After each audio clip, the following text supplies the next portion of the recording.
un recueil de cantiques oubliés, une volonté cachée et une vérité que l'on espérait ne jamais voir chanter. Bienvenue chez Détective Eternos, je suis votre hôte, Louis. Dites-moi d'où vous écoutez aujourd'hui. J'adore voir cette communauté grandir. Plongeons-nous dans le vif du sujet. C'était une matinée lumineuse du début du printemps à St. Mary Mead, le genre de journée où le soleil rendait les murs de pierre de l'église Saint-Luc plus chauds que l'air. Les cerisiers en fleurs bordant l'allée du cimetière s'étaient ouverts juste assez pour répandre quelques pétales sur le gravier net, et le faible tintement de la cloche appelait les villageois à quitter leurs chaumières pour la messe. À l'intérieur, la nef embaumait le léger parfum du bois ciré et des vieux recueils de cantiques dont le dos était poli par des années de manipulation. Miss Marple, vêtue d'un tailleur gris clair et son chapeau habituel soigneusement épinglé, était assise à sa place habituelle, au troisième banc en partant du premier, à droite, d'où elle pouvait voir à la fois la chaire et l'assemblée. Elle aimait, à sa manière discrète, noter qui assistait régulièrement à l'office, qui ne venait que pour les grandes fêtes et qui apparaissait soudainement après une absence, espérant peut-être redorer son blason par sa piété. Ce matin-là, le sermon du révérend Pottle était sérieux, un peu sinueux et rempli de gentilles mises en garde sur la véracité et les dangers des commérages. Miss Marple remarqua la façon dont Madame Agnes Fairchild, assise 3 bancs en arrière, se tourna légèrement pour regarder M. Léonard Crispin, l'avocat retraité du village, lorsque le révérend mentionna l'honnêteté. M. Crispin, quant à lui, gardait les yeux fixés sur le tableau des cantiques, comme s'il s'agissait de l'objet le plus fascinant de la salle. Les cantiques étaient bien choisis pour la saison, et dès le dernier couplet de « All Things Bright and Beautiful », l'assemblée était en pleine forme. C'est cependant pendant le dernier cantique que le rythme paisible de la matinée fut subtilement perturbé. Un léger cliquetis métallique provenait de quelque part près des portes de la sacristie et résonnait de manière incongrue dans le silence respectueux entre les couplets. Quelques têtes se tournèrent, mais l'orgue gonfla de nouveau et l'instant passa. Après la bénédiction, les paroissiens se dirigèrent vers la salle paroissiale pour prendre le thé et des biscuits. Les marguilliers, M. Peters et Mme Alardis, parlaient à voix basse près de la sacristie, l'air plus grave que d'habitude. Mademoiselle Marple, s'arrêtant pour ajuster ses gants, saisit la dernière phrase de Mme Alardis. « Mieux vaut ne rien dire avant d'en être sûr. » La curiosité, pour Mademoiselle Marple, n'était pas vaine. Elle comprenait que, dans une petite communauté, les secrets se dévoilent souvent non pas par une confrontation directe, mais par l'observation attentive de ce qui échappe aux autres. Elle s'attarda près de la porte de la sacristie, prétextant admirer la nouvelle composition florale. C'est alors qu'elle entendit M. Peters murmurer au révérend. « Nous l'avons trouvé dans un des cantiques dont quelqu'un avait creusé les pages centrales. À l'intérieur se trouvait, une sorte de document officiel, plié serré. Il semblait important. Le visage du révérend Pottle pâlit. Dans la maison du Seigneur, c'est tout à fait déplacé. Qui aurait pu? Avant qu'il ait pu terminer, Madame Alardis aperçut Mademoiselle Marple.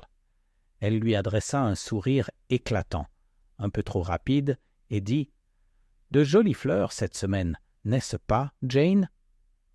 Miss Marple lui rendit son sourire d'un hochement de tête des plus doux, le regard chaleureux et doux. Mais, intérieurement, elle sentit une première vague d'intrigue. Des documents juridiques cachés dans un recueil de cantiques creux n'étaient pas le genre de choses qui arrivaient par hasard. À St. Mary Mead, de telles particularités indiquaient souvent des courants plus profonds qui attiraient parfois les personnes les plus inattendues. Lorsqu'elle atteignit la salle paroissiale, le brouhaha des conversations était plus intense que d'habitude. Madame Fairchild chuchotait à Madame Bartlett dans un coin et Léonard Crispin était introuvable. Miss Marple accepta une tasse de thé des mains de la jeune Betty Simmons et écouta en silence les bribes de spéculation qui lui parvenaient aux oreilles. Un vacarme près de la sacristie quelqu'un quittant rapidement après la messe, un certain M. Edward Alcombe, récemment rentré de Londres, après avoir été aperçu près de l'église plus tôt dans la semaine. Elle sirota son thé en repensant aux documents dans le recueil de cantiques creux. Testament, oui, c'était le mot que M. Peters avait failli prononcer. Au fil de sa longue expérience des affaires humaines, Miss Marple avait appris que les testaments, qu'ils concernent des biens ou l'âme, avaient une façon singulière de faire ressortir le meilleur comme le pire des individus. Le soleil brillait encore lorsqu'elle remonta le chemin jusqu'à sa chaumière, mais l'air semblait plus vif. Elle en savait assez pour ne pas tirer de conclusions hâtives. Pourtant, elle ne pouvait s'empêcher de penser que la découverte de ce dimanche matin était la première pierre soulevée d'un mur très ancien et emmêlé, un mur qui, une fois retiré, pourrait révéler bien des choses que certains habitants de Saint-Étienne-Mary-Mead préféreraient taire. Le lundi matin, les événements de la messe dominicale étaient fermement ancrés dans les conversations du village. À Saint-Mary-Mead, rien d'inhabituel ne pouvait se produire sans laisser derrière lui une traînée de théories murmurées, et l'affaire du recueil de cantiques creux ne faisait pas exception. Au salon de thé Bluebell, où l'odeur des scones frais se mêlait à la vapeur des premières théières, deux des plus actives propagatrices du savoir du village, Madame Bartlett et Madame Fairchild, étaient penchées sur leurs tasses. Leur voix était basse, mais pas au point qu'un auditeur déterminé à la table voisine ne puisse pas saisir l'essentiel. « Je te le dis, Agnès, il a dû être caché là pendant des années, » insista Madame Bartlett en tapotant sa cuillère avec un tintement décisif sur sa soucoupe. « Personne ne songerait à fouiller dans un recueil de cantiques.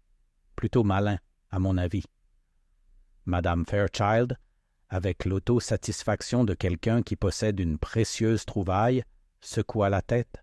« Vous le pensez peut-être, mais j'ai entendu de très bonnes sources. Madame Allardyce elle-même, même si elle ne voulait pas qu'on répète que le papier n'était pas vieux du tout, fraîchement plié, avec une encre aussi claire que le jour où il a été écrit. Miss Marple, discrètement assise dans le coin le plus éloigné, tricotant, gardait les yeux rivés sur ses aiguilles. Il était remarquable de constater combien souvent les gens ne la remarquaient pas lorsqu'ils étaient absorbés par leur propre récit. Un document fraîchement plié suggérait une activité récente. Cela impliquait que quelqu'un avait accès à la sacristie et avait une raison de cacher quelque chose. La sonnette au-dessus de la porte du salon de thé tinta et Léonard Crispin entra. L'avocat à la retraite semblait plus harcelé que d'habitude, ses cheveux argentés légèrement en désordre, le pas rapide et déterminé. Il salua les deux dames à la table centrale d'un signe de tête poli, mais ne s'arrêta pas pour échanger des civilités.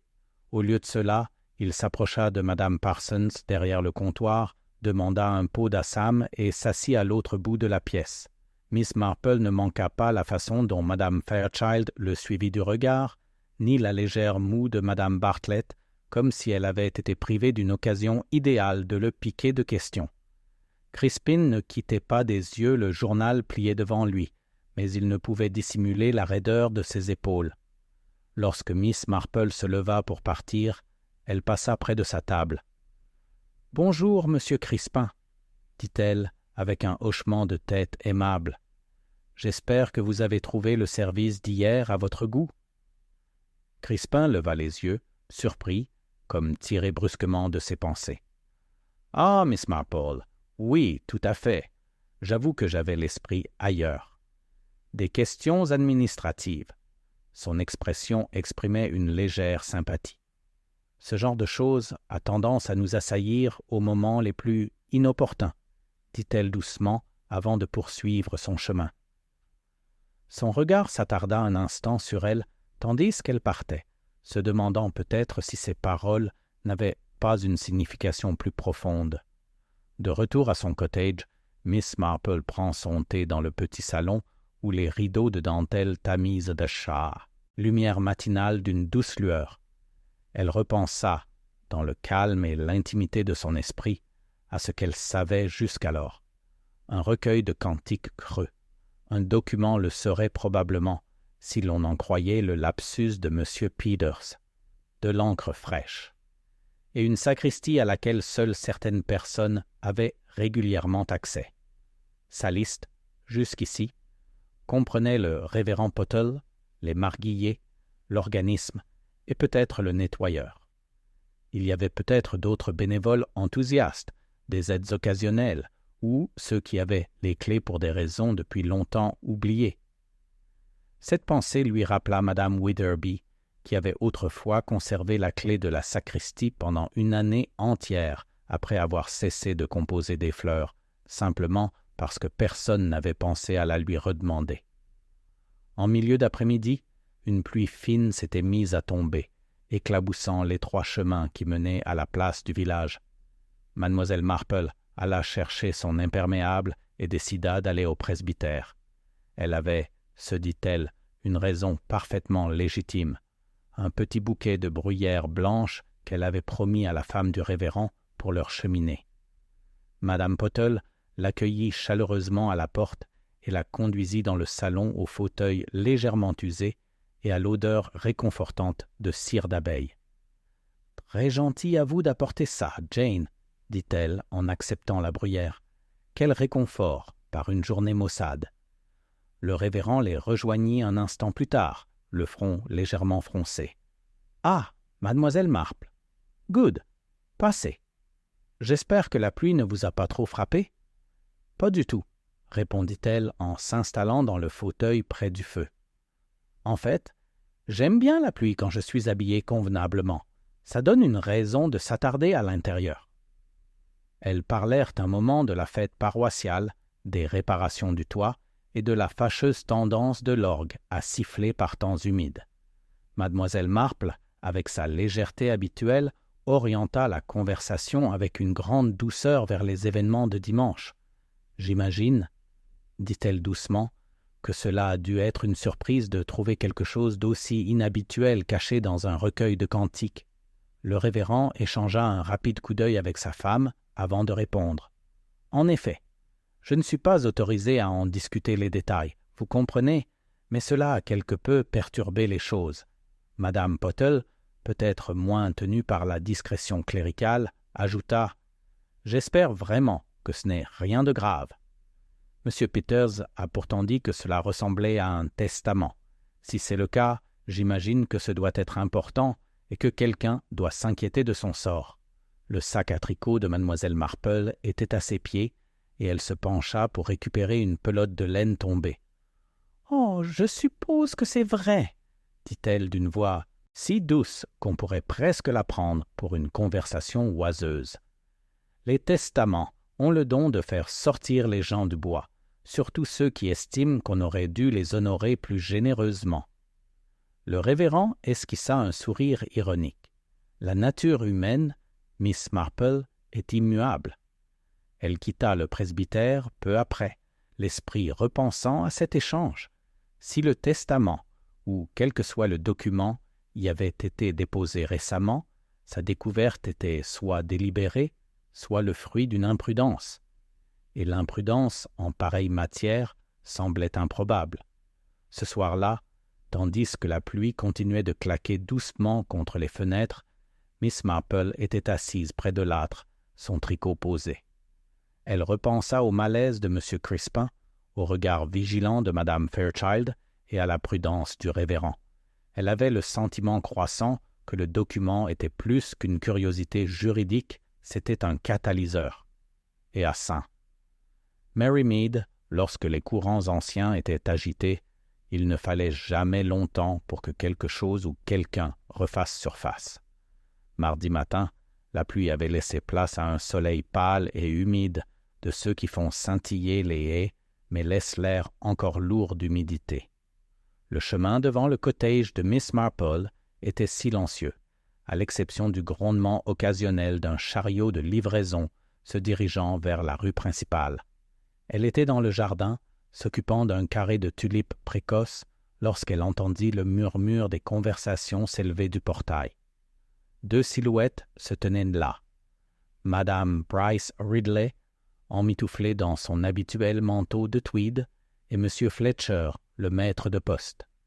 Il parlait sur ce ton d'excitation prudente qui signifiait que des nouvelles fraîches et propices à la discussion circulaient dans le village.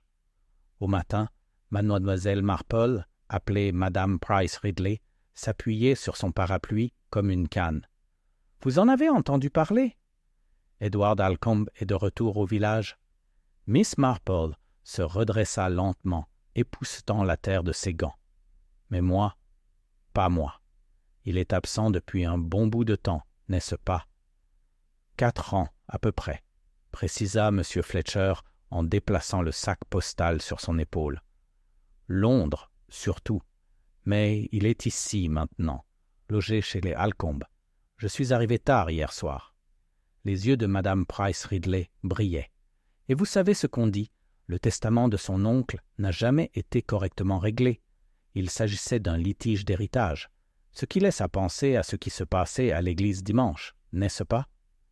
Miss Marple émit une voix douce et évasive. Le monde est plein de merveilles, Madame Price Ridley, et de coïncidences, mais intérieurement, elle sentit le frémissement distinct d'un nouveau fil qui rejoignait la tapisserie. Edward Alcombe, le nom même avait été murmuré dans le salon de thé 2 jours plus tôt seulement. Et s'il était effectivement revenu si soudainement, juste avant la découverte d'un possible testament, alors le moment était, à tout le moins, digne d'intérêt. Plus tard dans la matinée, Miss Marple se rend au village pour poster une lettre. En chemin, elle passe devant le portail de la propriété des Alcombe. La maison, autrefois impressionnante, se dressait en retrait de la route, ses fenêtres partiellement masquées par 2 ifs envahissants. La peinture du portail était clouée et écaillée, et l'allée de gravier portait les traces de pneus frais. Alors qu'elle s'attardait un bref instant, la porte d'entrée s'ouvrit et Edward Alcombe en sortit. Il avait la trentaine avancée, était grand, avec cette silhouette mince et nerveuse qui trahissait un homme habitué au mouvement plutôt qu'à la tranquillité rurale.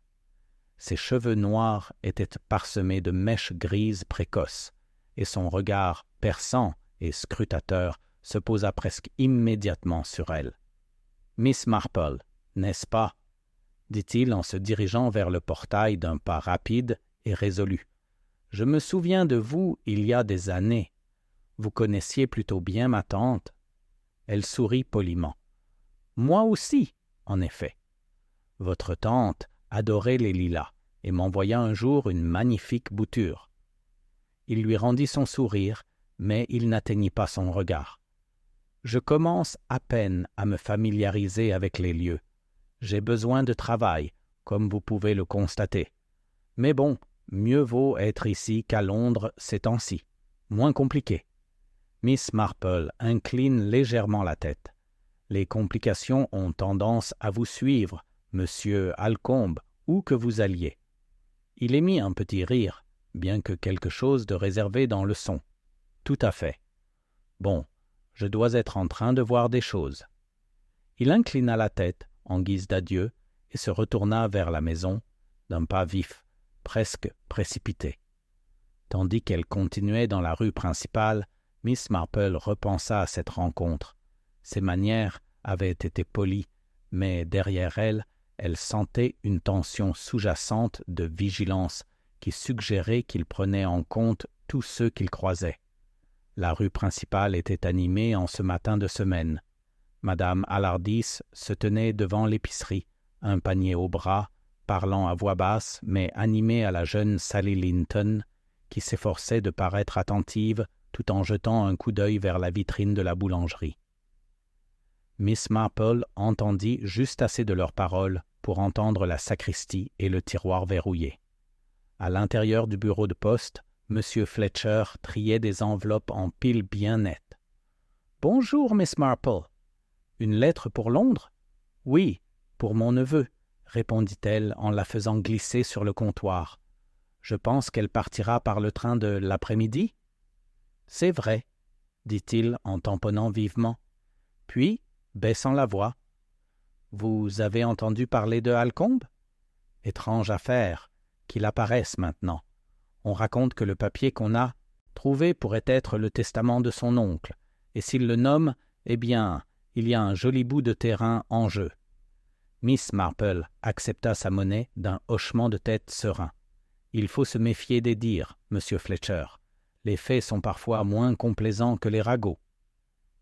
De la poste, elle se rendit chez le primeur, où elle trouva madame Bartlett en train de choisir des pommes d'un air distrait et concentré. À la vue de mademoiselle Marple, son visage s'illumina. « Jane, vous avez entendu parler, je suppose, que M. Halcombe est revenu ?»« Oui. » Madame Bartlett se pencha plus près, baissant la voix pour s'élever vers un murmure conspirateur. « Entre nous, je pense que c'est plus qu'une simple visite. Ma cousine travaille chez le notaire de Much Benning et elle dit qu'il y a eu du mouvement dans le dossier Halcombe, une affaire de titre de propriété. » L'expression de mademoiselle Marple resta placide. La propriété est un peu comme la nature humaine, elle a tendance à causer des problèmes quand on la croit réglée. Elle transporta ses achats chez elle au creux de son bras, son esprit alignant tranquillement les pièces d'un document caché, le retour d'un héritier, les rumeurs de biens non réglés. Tout cela était très suggestif, mais elle savait qu'il valait mieux ne pas se laisser entraîner trop vite sur un chemin tentant. Ce soir-là, alors que le soleil disparaissait derrière le clocher de l'église, elle était assise dans son salon, tricotant sans relâche. Dehors, un bruit de pas résonna dans la ruelle, des pas posés qui n'étaient pas ceux des promeneurs habituels du soir. Un instant plus tard, elle entendit le loquet de son portail d'entrée. On frappa à la porte, poliment, mais fermement. Elle se leva, ouvrit la porte et trouva Léonard Crispin debout. Son visage était pâle, ses manières tendues. « Mademoiselle Marple, dit-il sans préambule, j'ai besoin de vous parler. Il s'agit de ce qui se trouvait dans le recueil de cantiques. » Son regard croisa le sien avec une compréhension sereine. « Alors, peut-être feriez-vous mieux d'entrer, monsieur Crispin. Nous pourrions discuter au coin du feu. » En entrant dans la douce lueur du salon, mademoiselle Marple savait que quoi qu'il ait à dire, cela ne faisait qu'ajouter à l'histoire, mais pourrait bien en changer complètement le cours. Léonard Crispin retira ses gants avec un soin délibéré, les posant soigneusement sur la petite table près de la porte, comme pour mettre de l'ordre dans ses pensées avant de parler. Mademoiselle Marple, toujours l'hôtesse gracieuse, le fit entrer dans le salon et lui indiqua le fauteuil le plus proche de l'âtre. La lueur du feu jouait sur son visage, révélant les fines rides de ses tempes et le léger éclat d'un homme sous tension. « Je ne fais pas souvent de visites à l'improviste, » commença Crispin à voix basse, mais je sentais que cela ne pouvait pas attendre. Ce qui se trouvait dans l'hymnalité, c'est bel et bien un testament. Ou plutôt, il prétend en être un. Miss Marple s'installa dans son fauteuil, les mains jointes sur les genoux. « Soi-disant » demanda-t-elle doucement. « Oui. » Il se pencha légèrement en avant. « Il est au nom de feu Henry Halcombe, l'oncle d'Edward, daté d'à peine 1 mois avant sa mort. Le problème, c'est qu'il contredit le testament que j'ai préparé pour M. Halcombe il y a plusieurs années. Ce document antérieur léguait l'essentiel de sa succession aux enfants de sa sœur, avec quelques legs charitables. Cette nouvelle version lègue la quasi-totalité à Edward, avec seulement une modeste allocation pour les autres. Le regard de Miss Marple était fixe. Un changement de sentiment assez substantiel, donc. Crispin esquissa un sourire ironique, sans humour. On peut dire ça. Et pourtant, j'ai du mal à croire que Henry Halcombe ait souhaité un tel changement, surtout à la dernière minute. C'était un homme méthodique, pragmatique jusqu'à l'extrême et tout à fait satisfait des dispositions initiales. Mais le Nouveau Testament est signé, attesté, et paraît valable en apparence. Elle laisse les mots se poser avant de reprendre la parole. L'écriture était-elle la sienne ? C'est précisément ce qui me trouble, répondit Crispin en se frottant le front. La signature est extraordinairement proche de la sienne, mais pas parfaite. Un œil exercé pourrait déceler une hésitation, et rien ne prouve qu'il ait été déposé à mon bureau, ce qui est inhabituel pour Henry. S'il avait souhaité rectifier ses affaires, il m'en aurait parlé directement. Miss Marple versa une mesure de thé dans une tasse et la lui tendit. « Vous pensez donc qu'il a pu être falsifié ?» Crispin hésite. « Je pense, dit-il lentement, que quelqu'un voulait que ce document soit retrouvé. Caché dans un recueil de cantiques, pourquoi? C'est théâtral et dangereux. » Une petite bûche bougea dans la cheminée, projetant une vive lueur. Miss Marple le regarda pensivement. « Monsieur Crispin, pardonnez-moi si je suis trop insistant, mais cette découverte vous met-elle en difficulté? » Son regard croisa le sien, perçant et scrutateur. « C'est le cas. Si le testament est authentique, je n'ai aucune raison de le contester. S'il est faux, sa présence jettera des soupçons sur quelqu'un, peut-être même sur plusieurs personnes, et je pourrais être accusé d'avoir manqué à mes devoirs d'avocate d'Henry. Quoi qu'il en soit, je suis mêlé à une affaire dont j'aurais préféré rester à l'écart. » Elle sirota son thé en silence un instant, puis demanda « Et M. Alcombe lui-même, comment a-t-il réagi ?»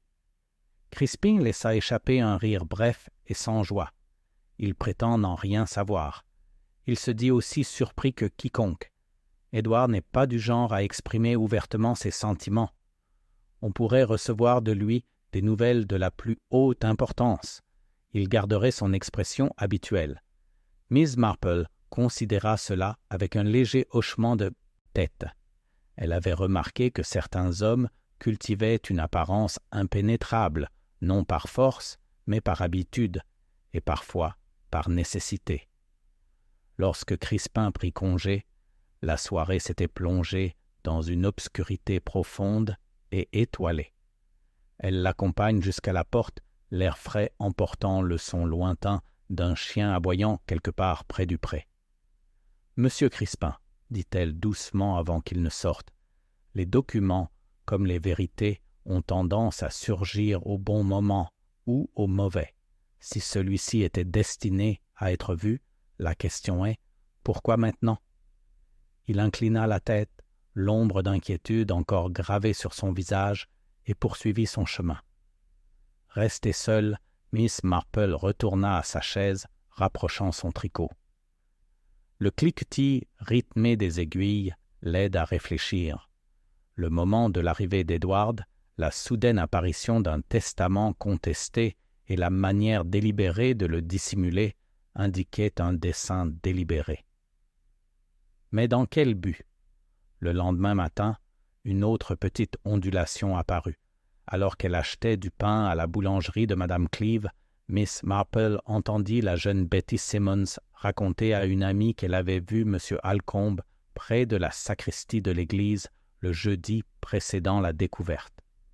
Betty avait été envoyée par Madame Alardis chercher les numéros de cantiques sur le panneau d'affichage de la sacristie et l'avait aperçu sortir par la porte latérale, le col de son manteau relevé pour se protéger du vent. « T'a-t-il vu » demanda l'ami. Betty secoua la tête. « Non, je ne crois pas. Il marchait vite, comme s'il ne voulait pas être vu. » Miss Marple accepta son pain avec un mot de remerciement, son esprit enregistrant discrètement ce point comme une nouvelle piqûre du motif. Edward était près de la sacristie avant la fondation du recueil de cantiques, et pourtant il se dit surpris par son contenu. Cet après-midi-là, elle fit un tour dans le cimetière, remarquant la terre humide le long des allées, la façon dont le lierre avait commencé à grimper le long du mur de la tour. La porte de la sacristie était hermétiquement fermée, mais elle remarqua la petite fenêtre latérale, à moitié masquée par un rideau qui ne se rejoignait pas tout à fait au milieu. De l'intérieur lui parvint un faible bruit de tiroir qui s'ouvrait et se fermait, peut-être M. Peters en sa qualité de marguillier, ou Madame Alardis s'occupant d'une commande de papier. Elle ne s'attarda pas, mais l'image la hanta jusqu'à son retour. Une sacristie était un lieu de confiance, de secret, et pourtant elle avait servi à quelque chose de furtif. Ce soir-là, alors que la lumière déclinait, Miss Marple écrivit 2 lettres, l'une à une connaissance de Much Benning, habituée à entendre des choses avant qu'elles ne soient connues de tous, et l'autre à son neveu à Londres pour lui demander des informations sur les procédures judiciaires relatives au testament contesté.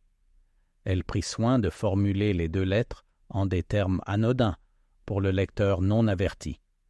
Avant de se retirer, elle resta un instant à sa fenêtre, observant au loin la silhouette floue de la maison Alcombe. Des lumières scintillèrent à 2 fenêtres à l'étage, et pendant un instant, elle crut apercevoir une silhouette passer devant la vitre, une ombre fugace, puis disparaître. Miss Marple se détourna et tira les rideaux. Elle avait le sentiment que le cœur du problème était plus proche qu'il n'y paraissait, et que le village retenait son souffle, attendant le prochain tour d'une partie dont les pièces commençaient à peine à être révélées.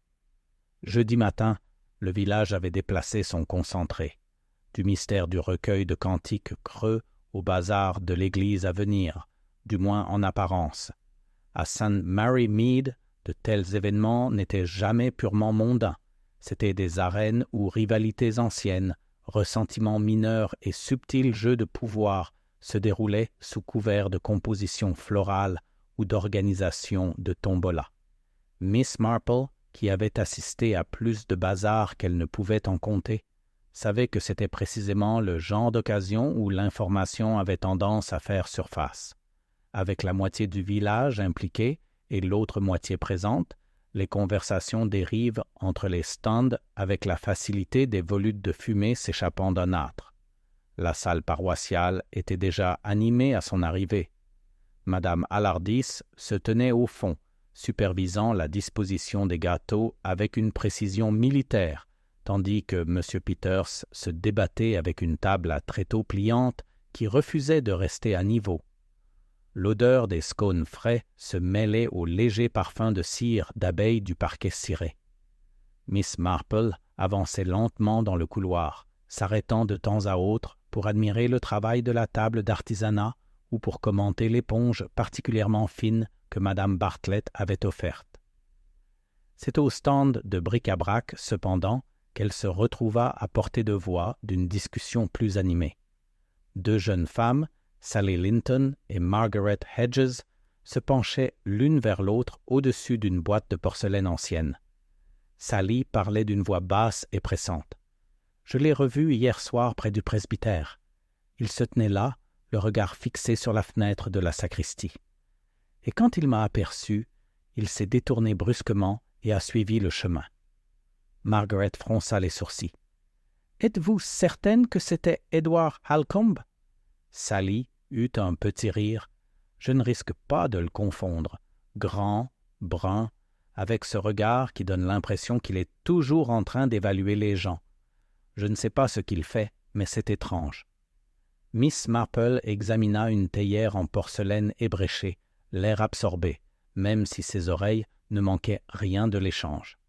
Cela confirma ce qu'elle soupçonnait déjà. Les déplacements d'Edward dans l'église n'étaient ni accidentels ni fortuits. À mesure que la matinée avançait, d'autres bribes de conversation lui parvinrent. Près de la table de tombola, M. Peters parlait doucement à Léonard Crispin, leurs têtes rapprochées. Elle entendit les mots accès à la sacristie et 2e clé, suivis d'un rapide coup d'œil dans sa direction avant qu'ils ne s'éloignent tous deux. Plus tard, alors qu'elle aidait à ranger le stand de plantes, Mademoiselle Marple se retrouva à côté de Madame Price Ridley, qui inspectait un pot de géranium. « Le révérend est pâle ces derniers jours », remarqua Madame Price Ridley d'un ton qui suggérait que cela avait un lien avec l'affaire du recueil de cantiques. Bien sûr, ces choses-là ont un prix. Qu'un tel objet surgisse sous son toit perturbe un foyer. Mademoiselle Marple acquiesça doucement. « Oui, en effet, surtout quand il s'agit de questions de propriété et d'héritage. De tels sujets peuvent susciter des émotions inattendues. » Madame Price Ridley renifla. Inattendu pour certains, mais tout à fait prévisible pour d'autres. « Croyez-moi, Jane, cela ne se terminera pas sans désagrément. » En début d'après-midi, La foule s'était éclaircie, laissant derrière elle le doux murmure de ceux qui s'attardent toujours, que ce soit par pure sociabilité ou par l'espoir d'entendre quelque chose d'intéressant. Miss Marple aida à plier les nappes et à porter les cartons jusqu'au placard de rangement au fond du hall. Ce placard, elle le savait, n'était pas loin de la petite porte qui menait directement à la sacristie. Lors de son dernier voyage, elle passa devant cette porte et remarqua qu'elle était entr'ouverte. Une légère odeur de poussière et de cirage s'en échappait. À l'intérieur, l'étroite pièce était sombre, éclairée seulement par un rayon de lumière provenant de la petite fenêtre latérale. Contre le mur du fond se dressait une haute armoire, les tiroirs inférieurs légèrement ouverts. Une silhouette était penchée sur eux, Madame Alardis, les mains occupées avec une pile de recueils de cantiques. « Oh, Miss Marple !» Madame Alardis se redressa, visiblement surprise. Elle vérifiait simplement l'état de ces choses. On ne peut pas se permettre plus de mésaventures comme dimanche dernier. Miss Marple sourit doucement. « Tout à fait. L'Assemblée peut être surprise par un numéro de cantique égaré, mais un document légal, c'est une toute autre histoire. » Une légère rougeur monta aux joues de Madame Alardis. « Oui, eh bien, nous avons pris des précautions. La sacristie restera fermée à clé sauf pendant les offices, et les 2 clés seront conservées dans le coffre-fort de l'église. » Miss Marple émit un petit son approbateur. « Sage décision. » Bien sûr, même les serrures les plus sûres ne sont pas aussi sûres que les mains qui tiennent les clés. Quittant la sacristie, elle traversa lentement le hall. Dehors, le soleil pâle baissait déjà, projetant de longues ombres sur le cimetière. Elle s'arrêta près de la porte de la Liche, observant Édouard Halcombe apparaître du chemin, le col de son manteau relevé, s'avançant vers la verdure. Il ne la vit pas, mais elle remarqua son regard se tourner vers l'église d'un coup d'œil rapide, presque réflexif. Ce soir-là, dans sa chaumière, Miss Marple était assise à son tricot, le feu diffusant une douce chaleur dans la pièce. Les observations de la journée s'enchaînent dans son esprit. La présence répétée d'Edward près de la sacristie, le malaise de Crispin, l'air troublé de Madame Alardis et les rumeurs concernant une seconde clé. Elle savait qu'il était dangereux de tirer des conclusions trop hâtives, mais elle ne pouvait s'empêcher de sentir le schéma se préciser. Le testament avait été caché là où on le trouverait, mais pas immédiatement, sa découverte n'étant peut-être pas programmée pour coïncider avec le retour d'Edward. Reste à savoir si ce moment était destiné à lui être bénéfique ou à l'impliquer. Ses pensées furent interrompues par un coup frappé à la porte. L'ouvrant, elle trouva la jeune Sally Linton debout, l'air hésitant. « Mademoiselle Marple, » commença Sally, « je ne savais pas si je devais le mentionner, mais je crois que quelqu'un est entré dans l'église la nuit. » Les sourcils de Mademoiselle Marple se haussèrent légèrement. « La nuit, ma chère?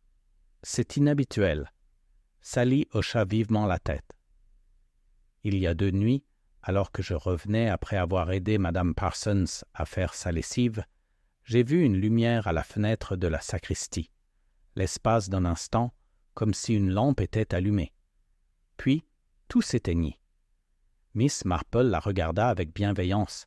« Et vous êtes certaine que ce n'était pas M. Peters ou le révérend? »« J'en suis certaine, » répondit Sally.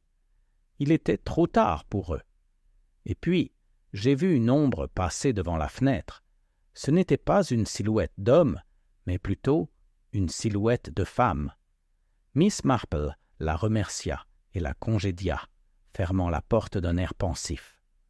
Une femme dans la sacristie, la nuit. C'était une nouvelle pièce du puzzle qui pourrait bien faire basculer les soupçons. En se rasseyant dans son fauteuil, elle repensa au recueil de cantiques creux, au testament et au délicat réseau de motivation qui commençait à émerger. Quelque part dans ce dédale, elle en était certaine, se trouvait la vérité. Et si son instinct était bon, les jours suivants la feraient remonter à la surface. Le lendemain matin, froid et calme, ce genre de journée printanière précoce où la luminosité trompeuse s'étendait sur un air qui pouvait vous pincer les doigts.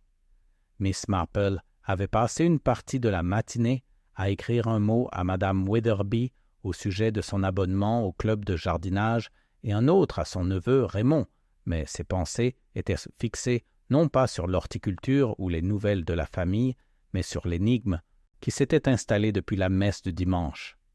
L'image de l'ombre d'une femme passant devant la fenêtre de la sacristie la nuit lui revenait sans cesse à l'esprit. La description de Sally Linton avait été spontanée, son ton sincère.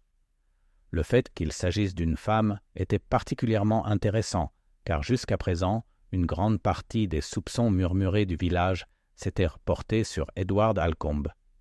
En milieu de matinée, Miss Marple décida que le moment était venu d'une petite visite, apparemment innocente, chez les Alcombe. Cela faisait des années qu'elle n'était pas venue, et on pouvait toujours se vanter d'un intérêt de voisinage lorsque quelqu'un revenait au village après une longue absence.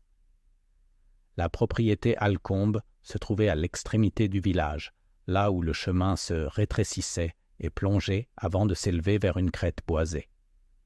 Le portail, encore écaillé par la vieille peinture, céda sous une légère poussée.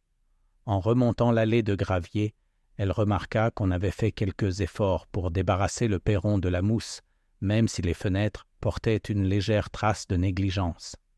Édouard lui ouvrit la porte, son expression vacillant brièvement de surprise, avant d'offrir un sourire cordial, quoique réservé. « Mademoiselle Marple, quel plaisir inattendu!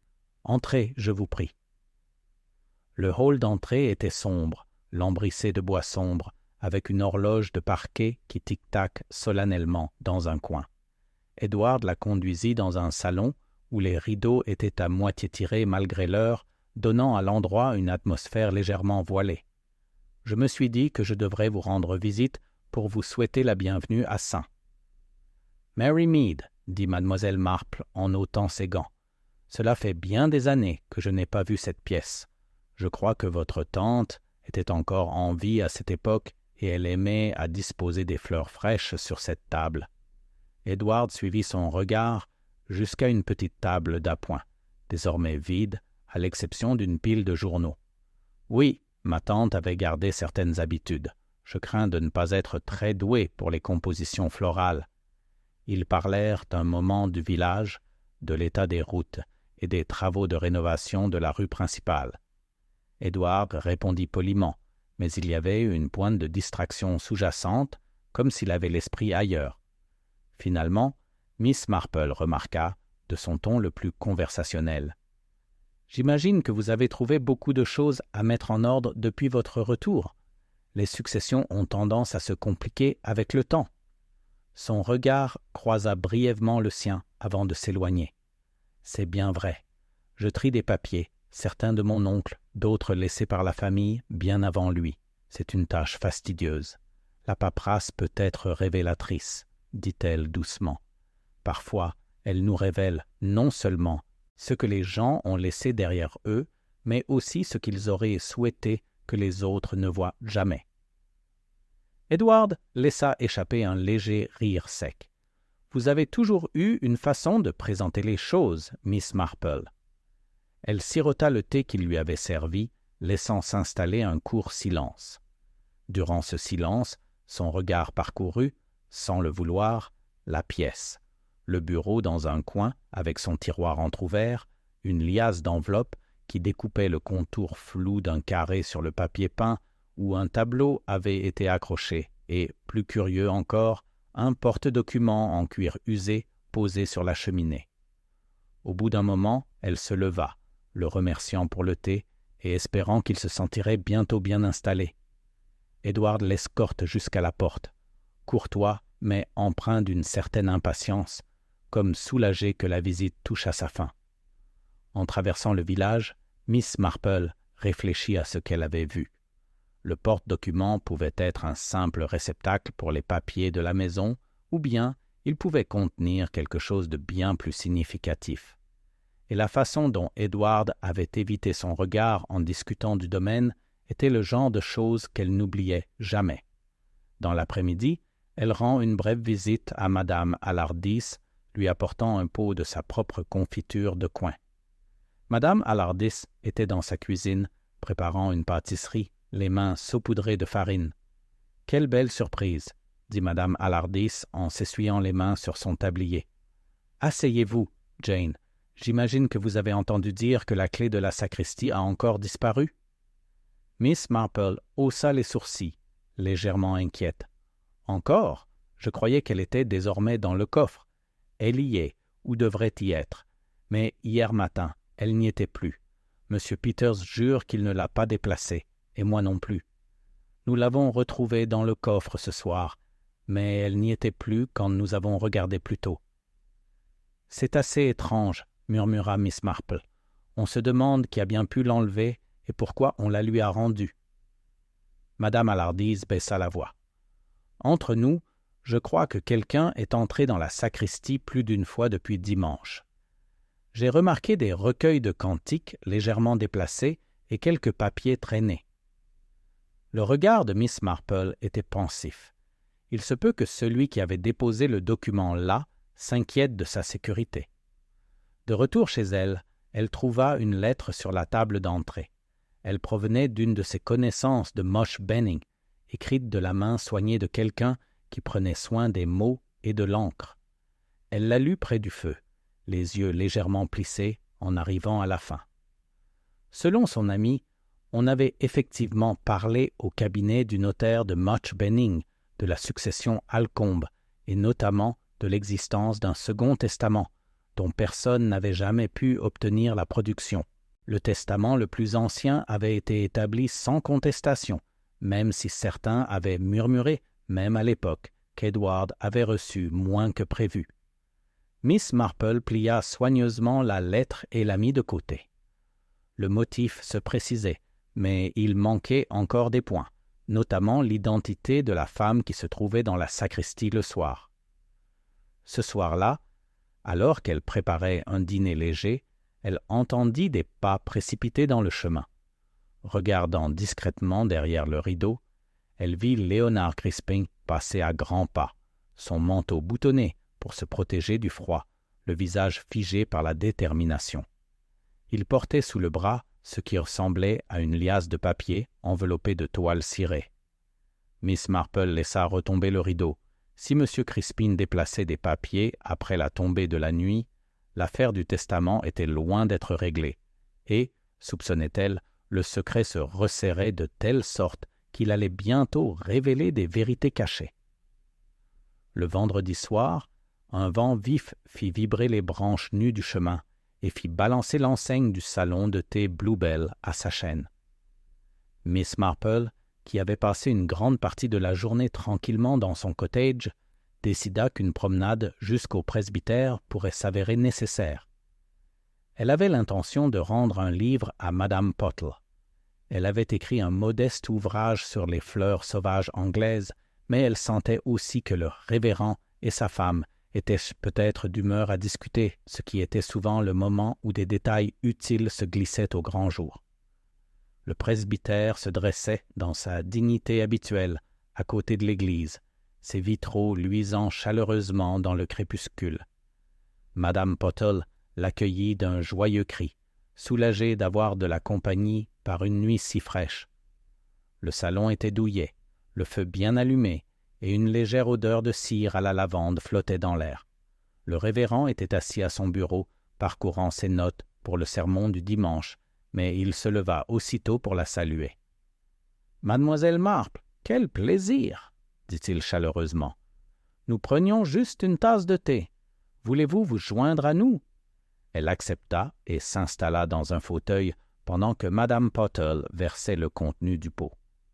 Pendant quelques instants, la conversation porte sur des choses ordinaires, les réparations du toit de l'église, le succès du bazar et l'affirmation de Madame Alardis, selon laquelle son gâteau éponge avait été sous-estimé.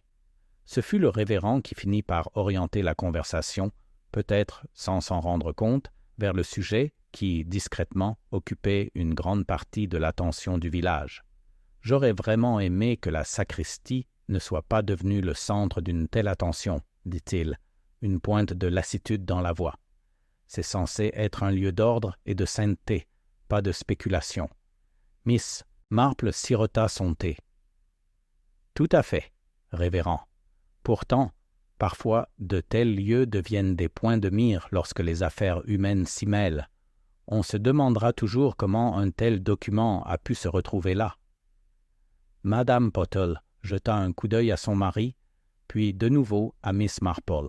« Vous savez, Jane, il s'est passé quelque chose de très étrange hier soir. Nous nous apprêtions à fermer la porte après la répétition de la chorale lorsque je me suis rendu compte que la porte de la sacristie était déjà déverrouillée. J'ai pensé que M. Peters était peut-être passé tôt, mais il a juré ne pas s'en être approché. Il n'y avait aucun signe de dérangement, et pourtant sa voix s'est éteinte, visiblement perturbée par ce souvenir. Le révérend fronça les sourcils. « J'ai examiné la serrure moi-même ce matin. Elle ne présente aucun signe d'effraction, mais c'est la deuxième fois en une semaine que la sacristie est trouvée ouverte sans explication. » Mademoiselle Marple reposa doucement sa tasse. « C'est vraiment troublant. Cela suggère soit une négligence, soit l'utilisation d'une clé par quelqu'un qui n'est pas censé la détenir. » Le révérend hocha la tête d'un air sombre. Et, bien sûr, il n'existe que 2 clés, l'une dans le coffre de l'église, l'autre dans mon bureau. Du moins, il ne devrait y en avoir que 2. La lueur vacillante du feu capta l'expression de Madame Pottle, et Mademoiselle Marple remarqua une légère hésitation avant qu'elle reprenne la parole.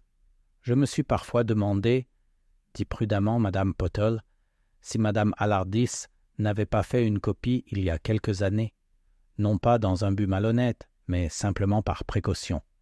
Elle est très exigeante en la matière. » Mademoiselle Marple ne fit aucun commentaire, laissant simplement cette pensée planer dans la pièce comme un paquet non ouvert.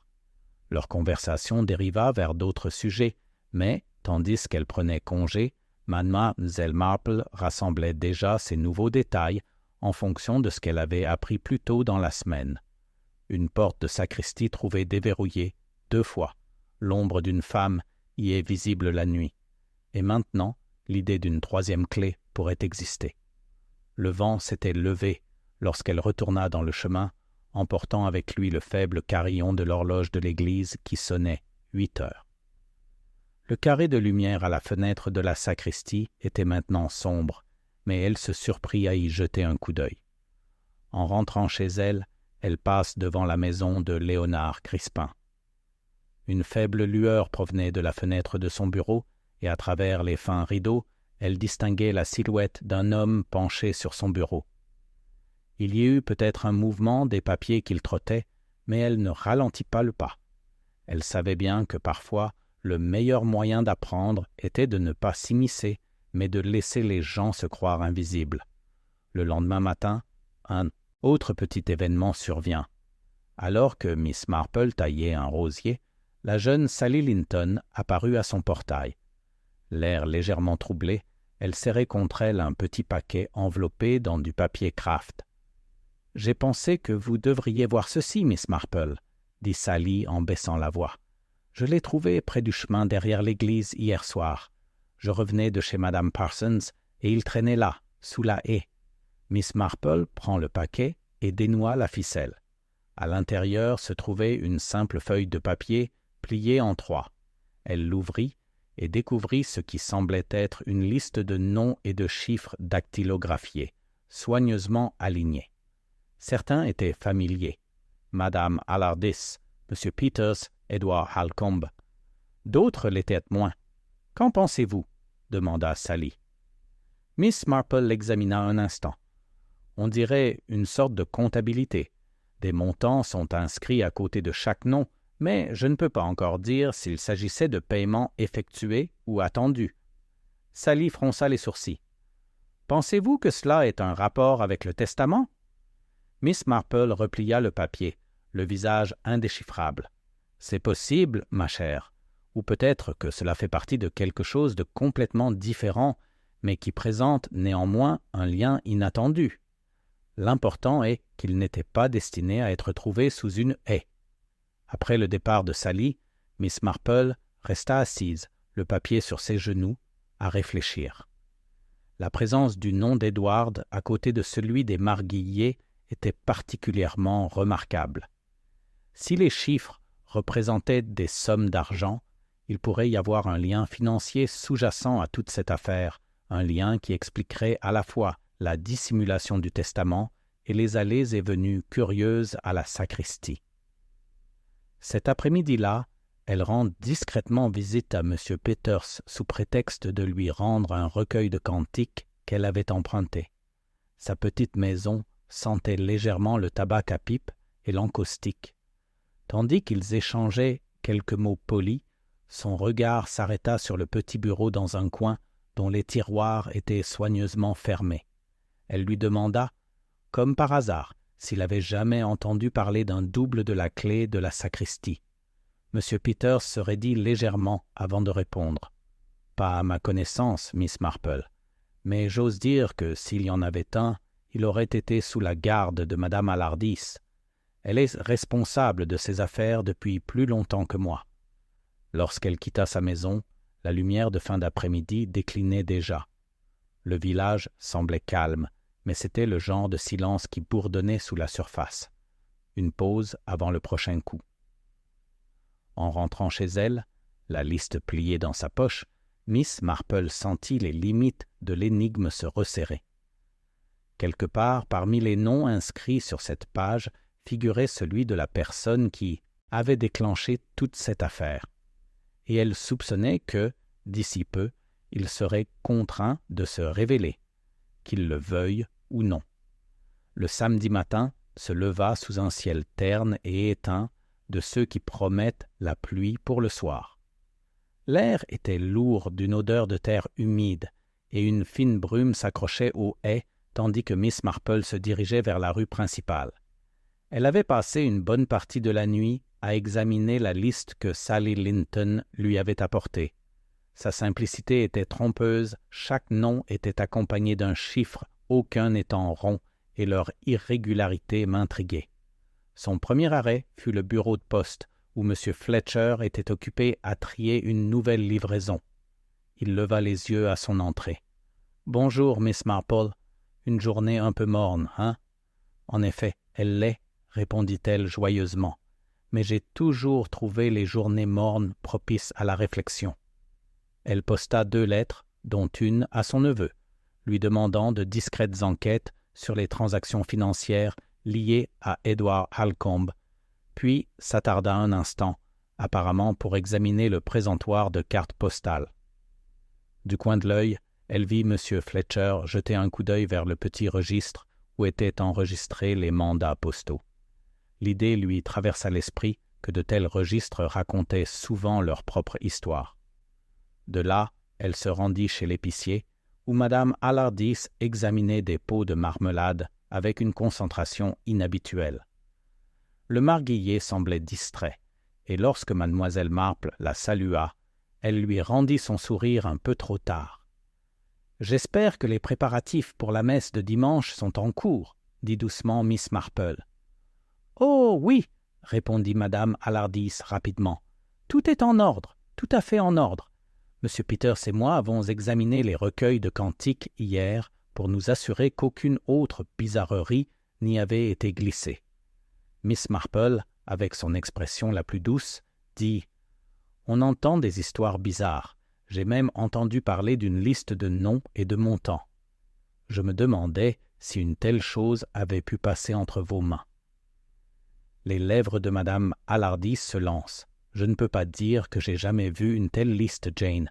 Si je l'avais vue, je l'aurais certainement mentionnée. » Ce n'était pas un déni de ton, seulement des mots, et Miss Marple le nota comme tel. Après avoir quitté la boutique, elle prit le chemin le plus long pour rentrer chez elle, contournant le pré où les jeux des enfants avaient laissé de légères traces boueuses. Près de la haie du fond, elle s'arrêta à l'endroit où Sally prétendait avoir trouvé le colis.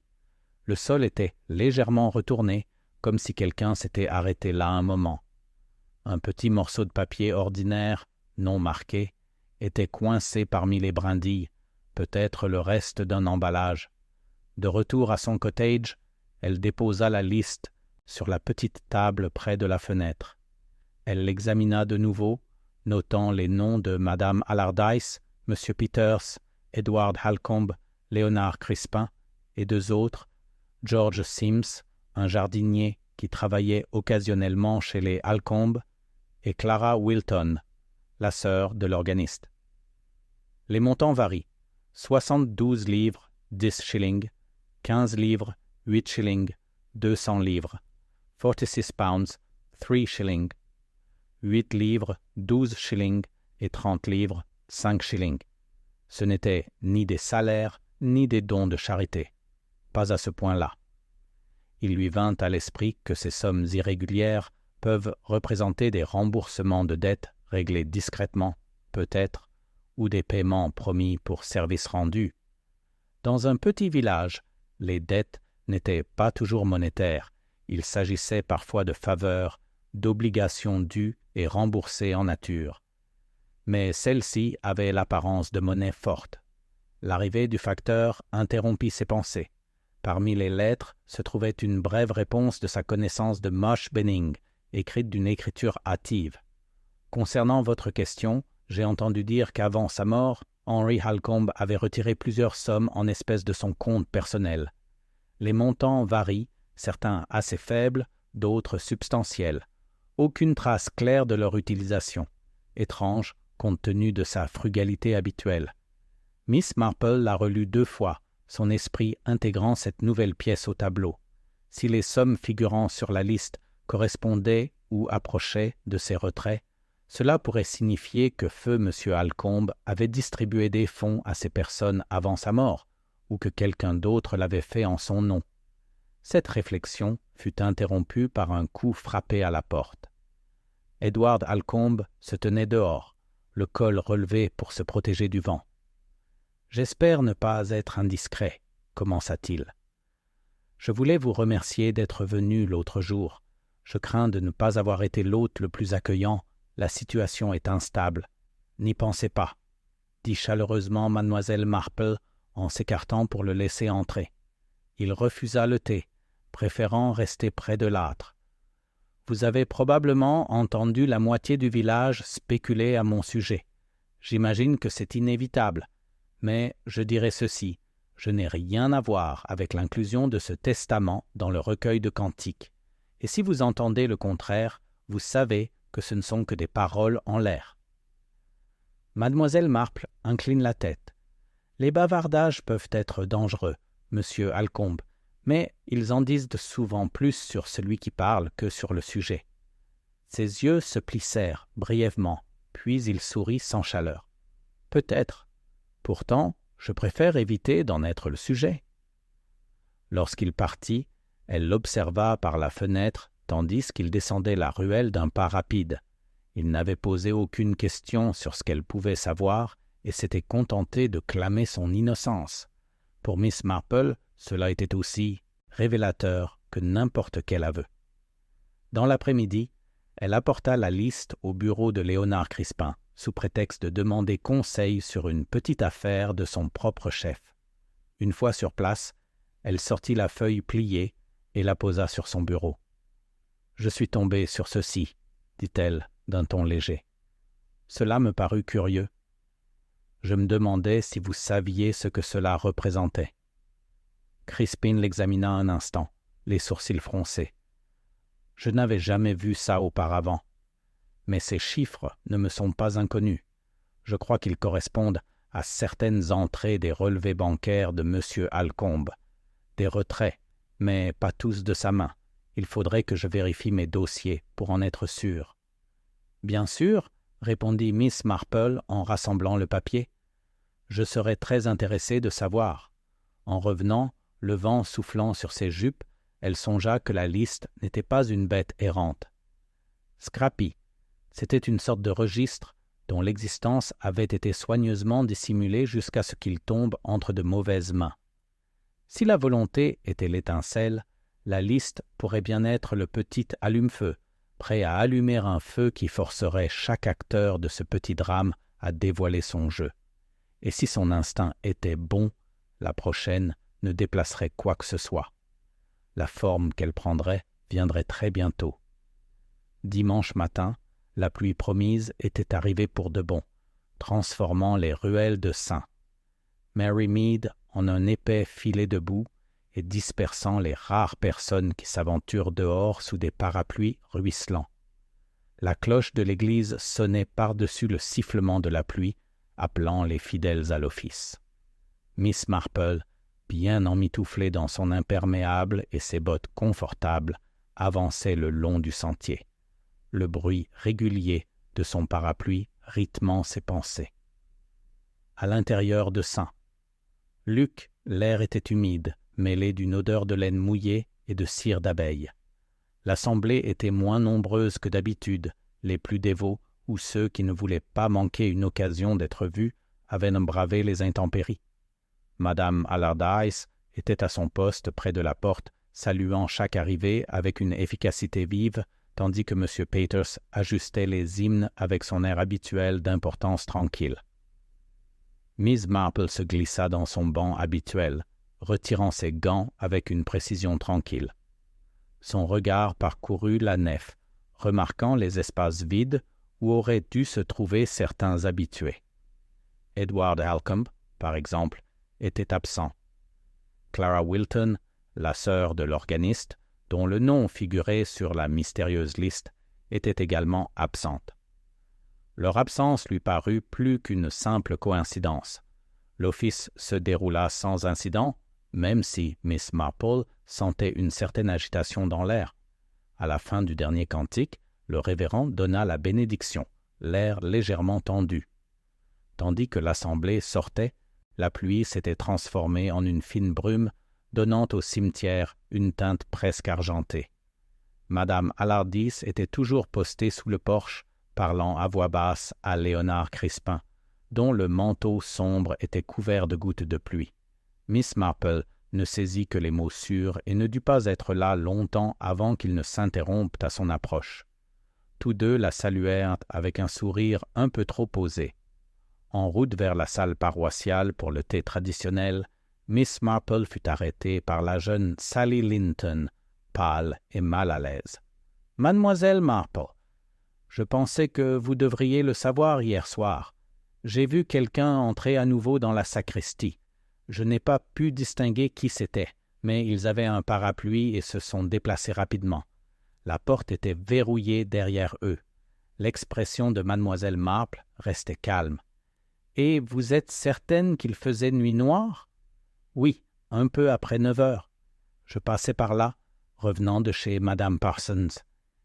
Il y eut une lumière à l'intérieur pendant quelques minutes, puis elle s'éteignit. Dans le hall, les conversations tourbillonnaient, un mélange familier de bavardage poli et de sous-entendus.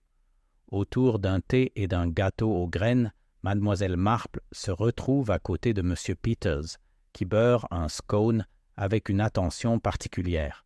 « Service calme ce matin, » remarqua-t-elle. Il eut un petit rire.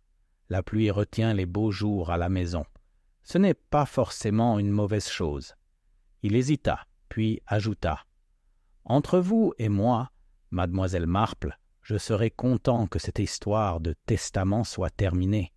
Trop de chuchotements à propos de clés et de coffres-forts à mon goût. »« Les clés ont le don de troubler les gens, » répondit-elle avec douceur, « surtout quand elles ne restent pas à leur place. » M. Peters la regarda, comme pour se demander ce qu'elle savait déjà, puis reporta son attention sur son scone.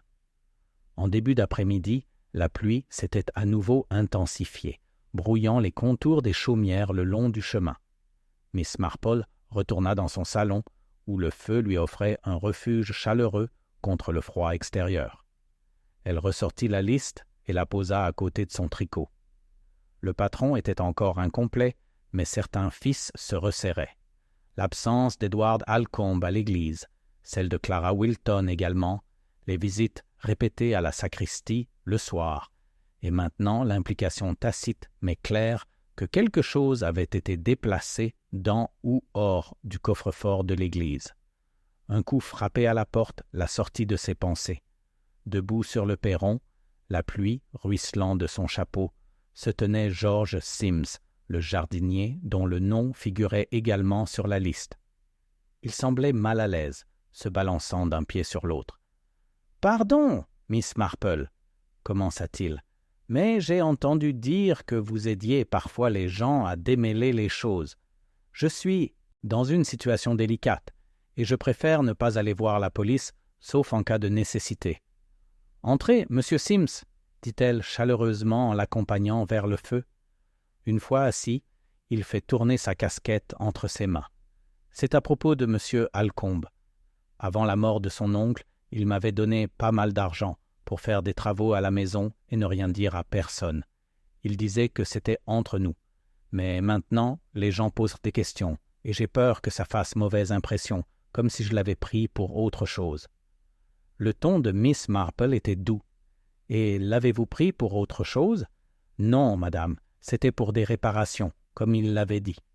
Seulement, j'ai le sentiment que quelqu'un a noté qui a eu quoi et pourquoi.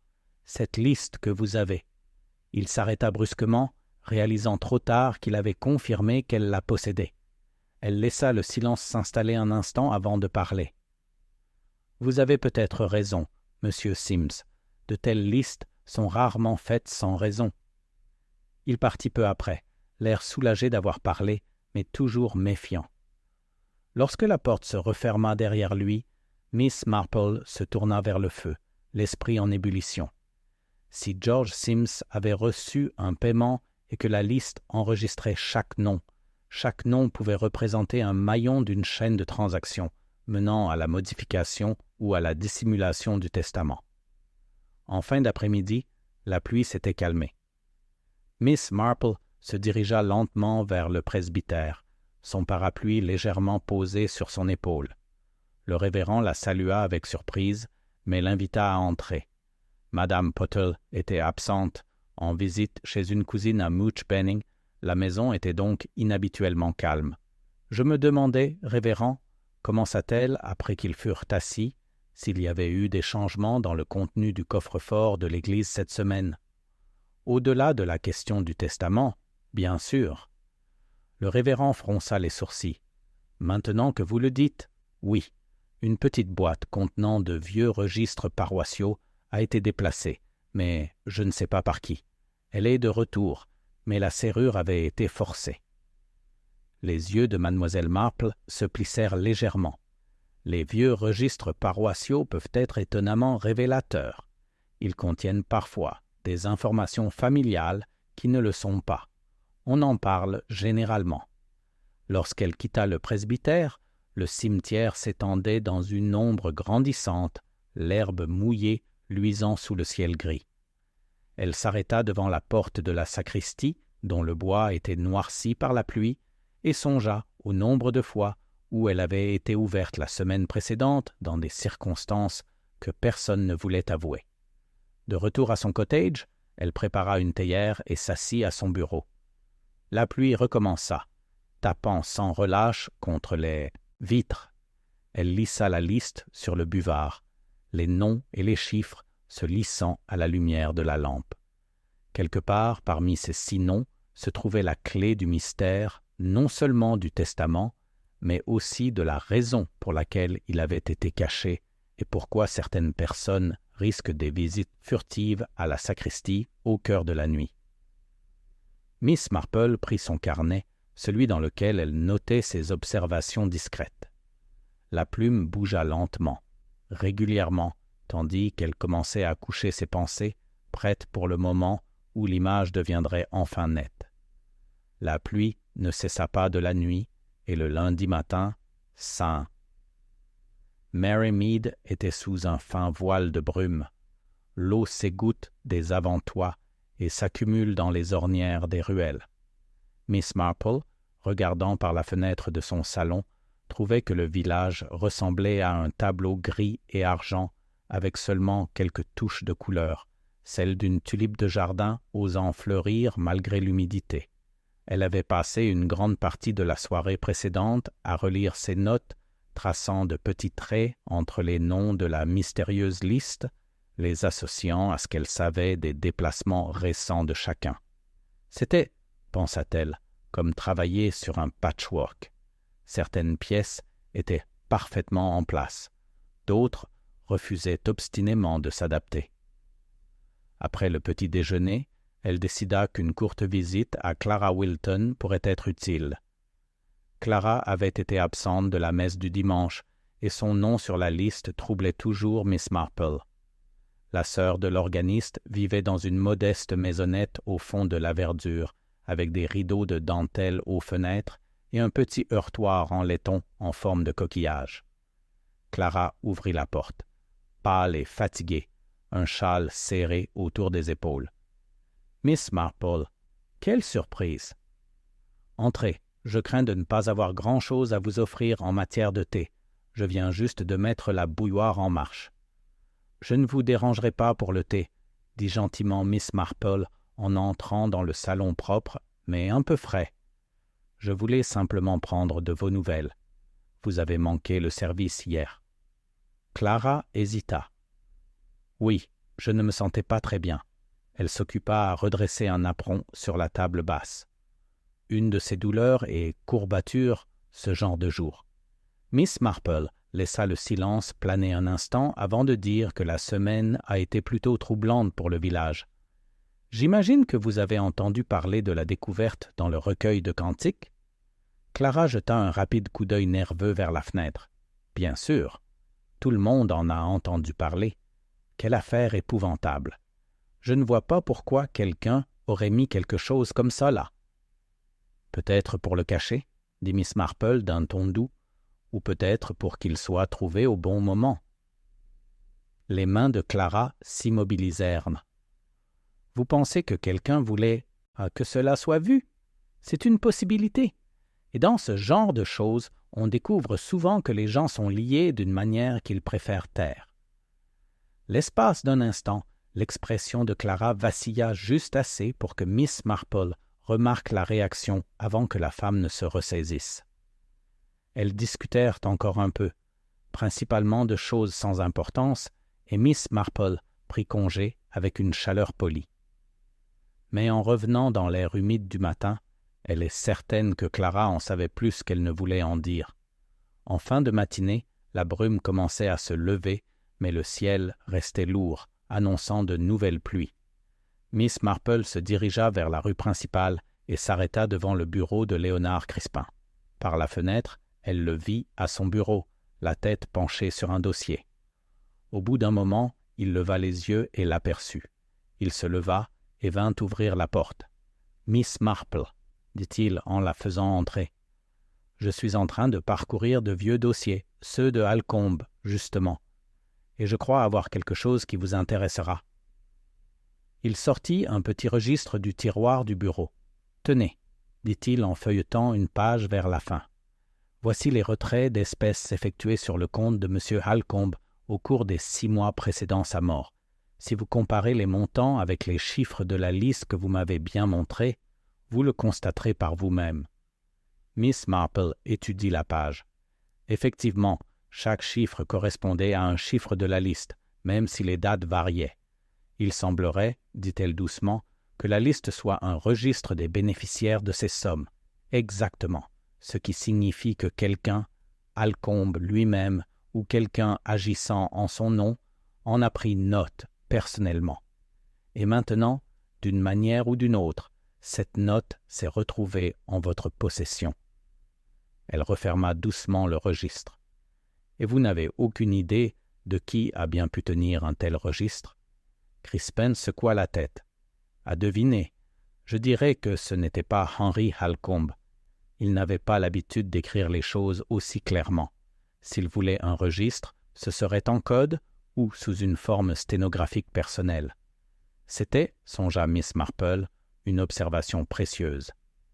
Si la liste était en clair, elle n'était peut-être pas destinée uniquement aux yeux de son auteur, elle pouvait servir de levier.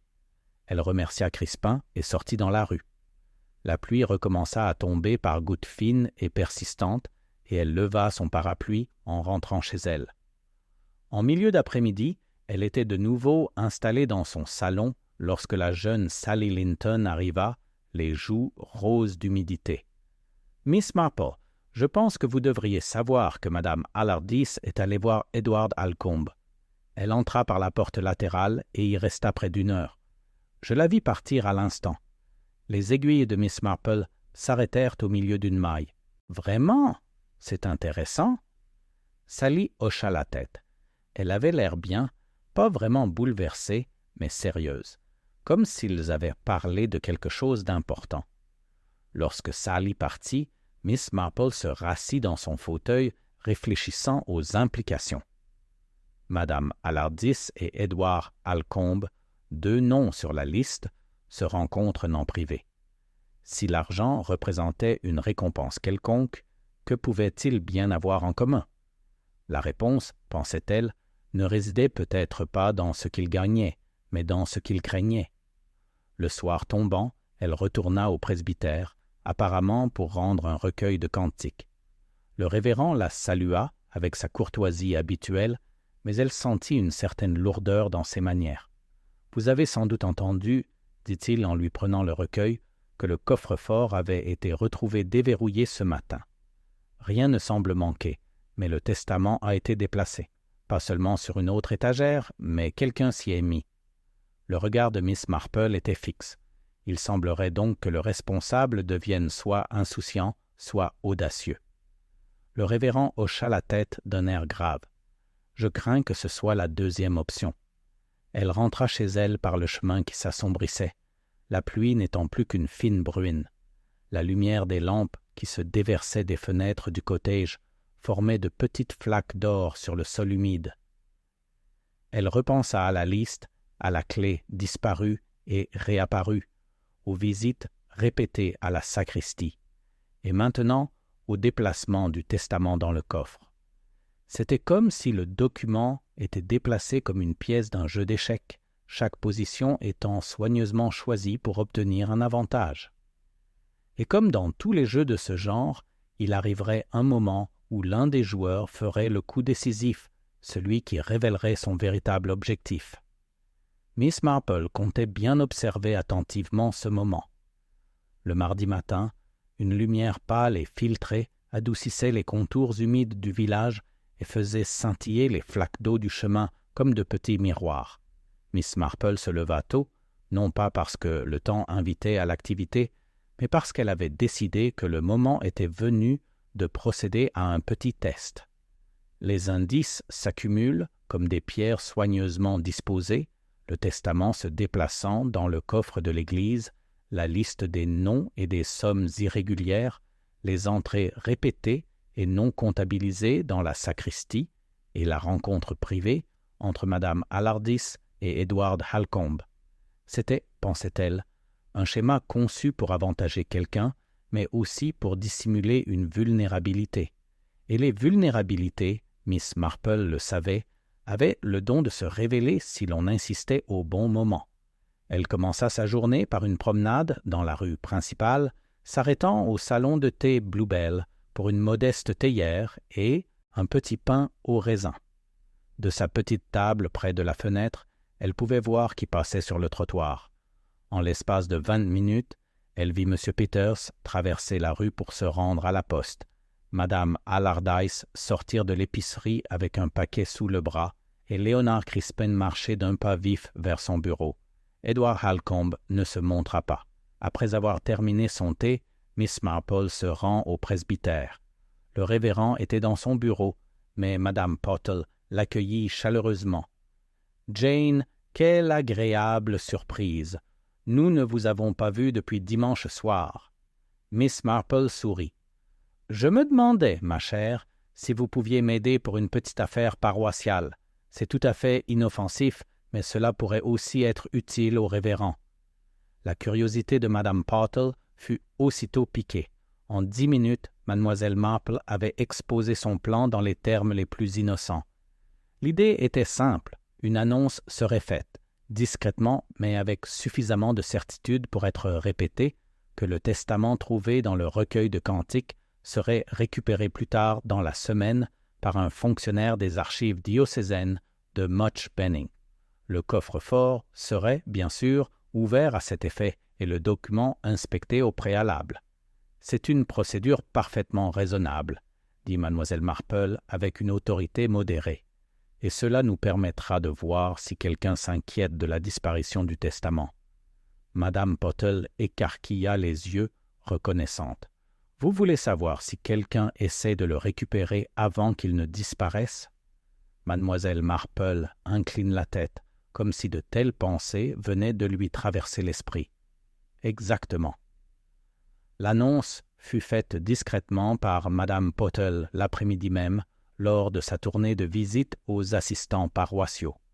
Elle était formulée comme une formalité administrative ordinaire, le genre de chose à laquelle on peut s'attendre lorsqu'il s'agit de documents juridiques. Lorsque l'horloge de l'église sonna 5 heures, la moitié du village l'aurait entendu. Ce soir-là, Miss Marple passa devant l'église juste au moment où la lumière déclinait. La porte de la sacristie était verrouillée, mais elle remarqua un léger mouvement au fond du cimetière. Quelqu'un se glissait par la porte de la sacristie d'un pas rapide et posé. Il faisait trop sombre pour distinguer qui, mais la silhouette était de taille moyenne et portait un manteau au col relevé. Le lendemain matin, un petit bruit révélateur se fit entendre. Développement. M. Peters se présenta à la grille de Mademoiselle Marple, soi-disant pour lui demander si elle pouvait apporter des fleurs pour la composition du dimanche. Tandis qu'il discutait, il lança nonchalamment. « J'ai entendu dire qu'ils envoient quelqu'un du bureau diocésain chercher le testament. Il était temps, d'ailleurs. » Son ton était soigneusement neutre, mais Mademoiselle Marple remarqua une légère crispation au coin de sa bouche, comme s'il retenait une autre remarque. Plus tard dans la journée, elle reçoit la visite de Sally Linton, débordante d'une excitation à peine contenue. « Mademoiselle Marple, vous ne devinerez jamais. J'ai vu Clara Wilton près de l'église hier soir, après votre départ du presbytère. Elle parlait à M. Peters près de la grille latérale. Ils s'arrêtèrent dès qu'ils me virent et partirent chacun de leur côté. » Mademoiselle Marple écouta sans m'interrompre, son esprit notant le lien entre 2 autres noms sur la liste.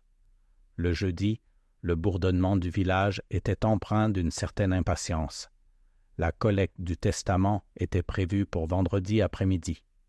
Mademoiselle Marple avait déjà parlé à Léonard Crispin, s'assurant qu'il serait présent à la salle paroissiale pour une réunion avec Madame Alardis à l'heure précise où le coffre-fort devait être ouvert.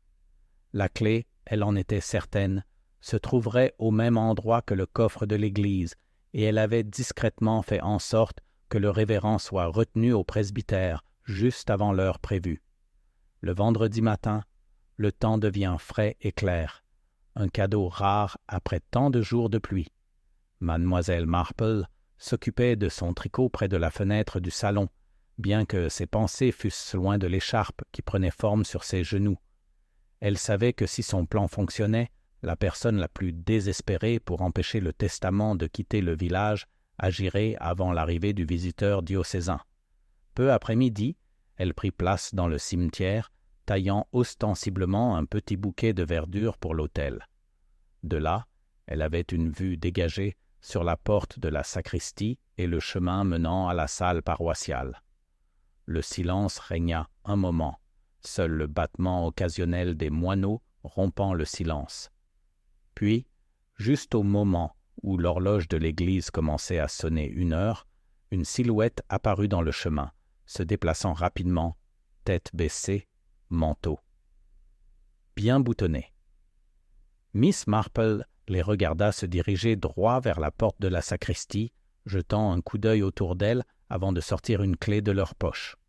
La porte s'ouvrit et ils se glissèrent à l'intérieur. Elle attendit, aussi patiente que les années le lui avaient appris. Quelques minutes plus tard, la silhouette apparut, cette fois portant un petit paquet plat glissé sous son manteau. Ils marquèrent une pause, comme pour écouter, avant de s'éloigner précipitamment en direction de la maison Alcombe. Miss Marple les laissa partir. Elle en avait vu assez pour savoir qui détenait la dernière pièce du puzzle et, plus important encore, qui avait été prêt à tout risquer pour la garder cachée. Ce soir-là, Dans le calme de son salon, elle posa son tricot et reprit son carnet. Demain, décida-t-elle, serait le jour de rassembler les Fields.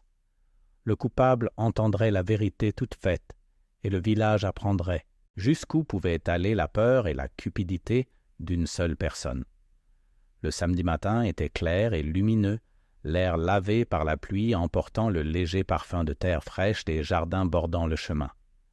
Miss Marple avait passé les premières heures du matin.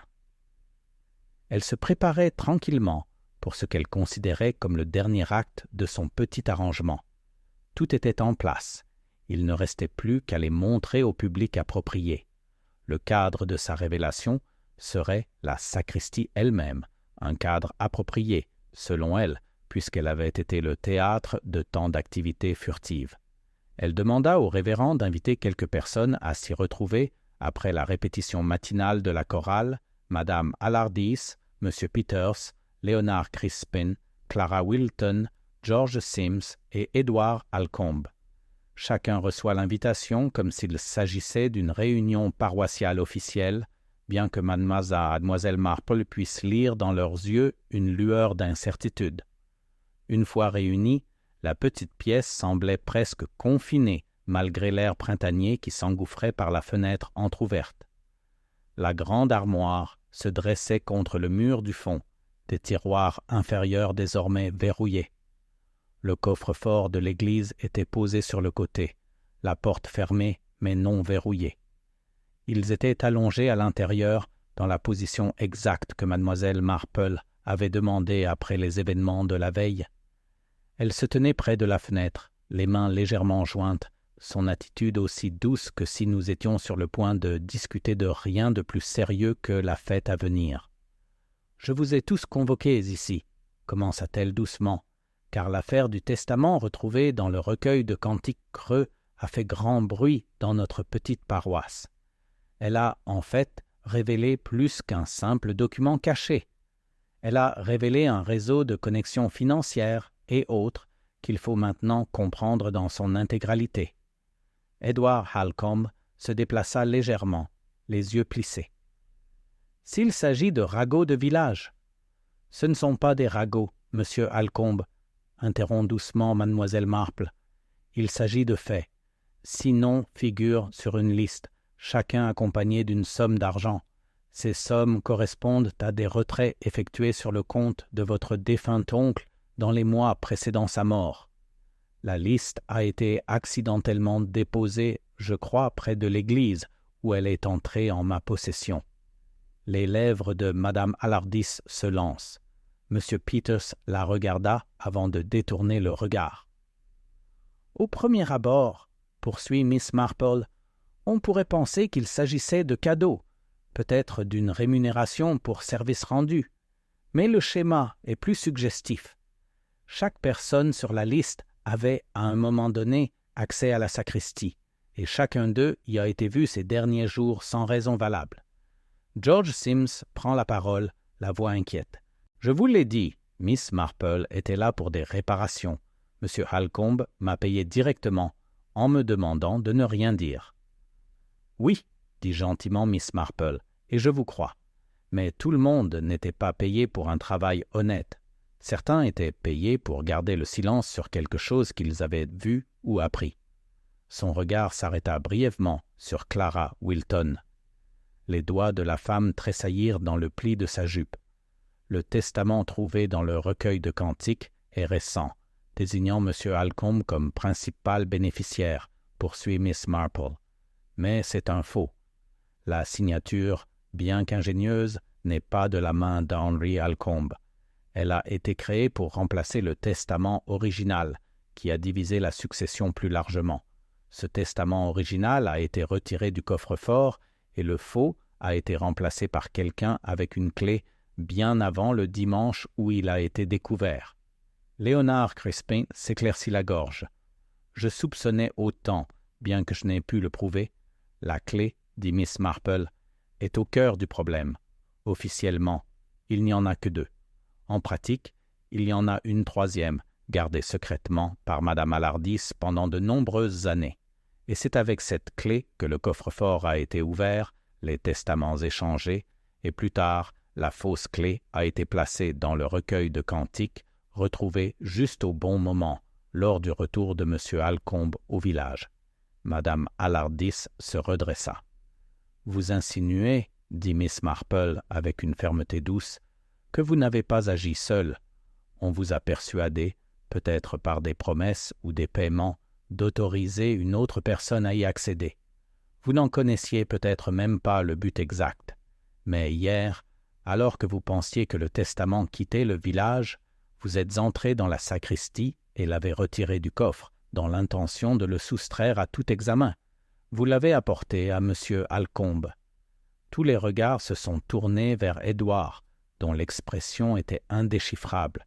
« On comprend aisément pourquoi, » poursuit Miss Marple. « Si le testament avait été examiné attentivement par haut bureau diocésain, les irrégularités dans la signature auraient pu être repérées. Et si cela se produisait, des questions surgissent quant à la façon dont elle s'est retrouvée dans le recueil de cantiques. » La voix d'Edward était calme. « Vous n'avez aucune preuve de cela. » Miss Marple sourit faiblement. « J'ai suffisamment de preuves pour les personnes concernées, mais surtout, je détiens la vérité. Votre oncle a retiré ces sommes pour régler discrètement certaines obligations, des dettes d'argent et de réputation. Quelqu'un a eu connaissance de ces paiements et a compris qu'il pouvait servir à créer un faux testament, un testament qui paraîtrait plausible car il coïncidait avec une période de transactions privées. La liste était destinée à servir de levier d'assurance sur les bénéficiaires si leur silence venait à vaciller. Elle marque une pause, laissant les mots se poser. Mais le levier fonctionne dans les deux sens. Lorsque la liste fut perdue, l'auteur du faux s'inquiéta. Cette anxiété entraîna des erreurs, des visites répétées à la sacristie, le déplacement du testament dans le coffre, et enfin la tentative désespérée, hier, de le faire disparaître complètement. Il y eut un long silence gêné. Madame Alardis baissa les yeux au sol. M. Peters sembla vouloir parler, puis se ravisa. La voix de Mlle Marple s'adoucit. « Ce n'est pas à moi de décider de la suite, c'est aux autorités compétentes. Mais je pense que le village devrait savoir que le testament du recueil de cantiques n'est pas le véritable testament d'Henry Alcombe. Et je pense que ceux qui acceptent de l'argent devraient réfléchir au prix de leur silence. » Sur ce, elle recula, laissant le révérend clore la réunion. Un à un, ils sortirent, certains pâles, d'autres les lèvres pincées, d'autres visiblement soulagés. Edward Alcombe fut le dernier à partir, et bien qu'il ne dit rien, le bref regard qu'il lança à Mademoiselle Marple laissait entrevoir un mélange de ressentiment et de respect réticent. Lorsque la sacristie fut vide, Mademoiselle Marple entra dans le cimetière. La lumière du soleil s'était intensifiée et les cloches sonnaient à l'heure. Elle descend lentement le sentier, passe devant la porte de la Liche. Ses pensées se tournent non pas vers la satisfaction d'avoir résolu le problème, mais vers la vérité immuable qu'elle avait tant de fois observée auparavant, la nature humaine dans toute sa splendeur. Sa fragilité et sa ruse étaient les mêmes dans les plus grandes villes que dans les villages les plus paisibles. En arrivant à son portail, elle songea que si le faux testament devait être examiné et le vrai restauré, le véritable testament d'Henry Alcombe se trouverait peut-être dans le réseau complexe de loyauté, de peur et de marché que sa disparition avait laissé derrière elle.